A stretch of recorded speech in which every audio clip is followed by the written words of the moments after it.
من الاسئله اللي بتيجي فيتامين سي على البشره تاثيراته ايه، وهل ينفع احطه مباشره على البشره ولا لا؟ تعال اقول لك كده شويه معلومات مهمه.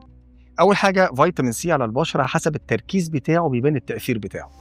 لو حطيته بتركيزات متوسطه لقليله بيشتغل عندي للتفتيح، فبيكون دوره كويس جدا في التفتيح بتاع البشره. ولو حطيته بتركيزات كبيره توصل ل 10 و15 و25% كمان، بتكون دايما لنضاره البشره وتحسين تكوين الكولاجين وتحسين تكوين الالاستين، والاثنين دول ليهم دور كبير في الحفاظ على نضاره البشره بتاعتنا. وساعات بنستخدمهم كمان مع بعض انواع التجاعيد.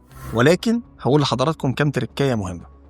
اول حاجه، فيتامين سي لو لوحده على شكل سيرم اللي بتبقى دلوقتي بدروبرز، ده ما يتحطش الا غير في الضلمه قبل النوم، لان فيتامين سي بيتاكسد بسرعه بالاضاءه، وبالتالي ممكن يسبب عندي زياده في غمقان البشره ناتجه عن الالتهاب اللي حصل في البشره.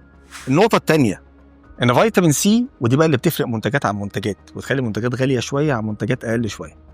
فيتامين سي عشان نحسن امتصاصه عن طريق البشره ونخليه كمان يتحمل الى حد ما الاضاءه، بنعمل حاجه اسمها فيتامين سي مستخبي. بنخلي فيتامين سي ماسك في حاجات تانية تحميه من الاكسده، وبالتالي يخش جوه البشره عندي يشتغل كويس جدا في عمليه تكوين الكولاجين.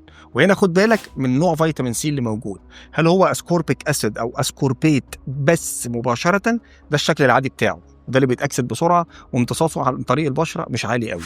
او لقيت اي حاجه تانية مع الاسكوربيت، اسكوربايل وجنب منه سولت تاني او كلمه تانية، هنا بيكون المنتج ده امتصاصه هيكون عالي، تاثيره على البشره هيكون اعلى، وفي الوقت نفسه فرص ان يعمل لي التهابات او شويه حساسيه اقل بكتير. كده احنا عرفنا شويه تريكات ومعلومات مهمه عن فيتامين سي على البشره. افتكر دايما ان صحتك اهم.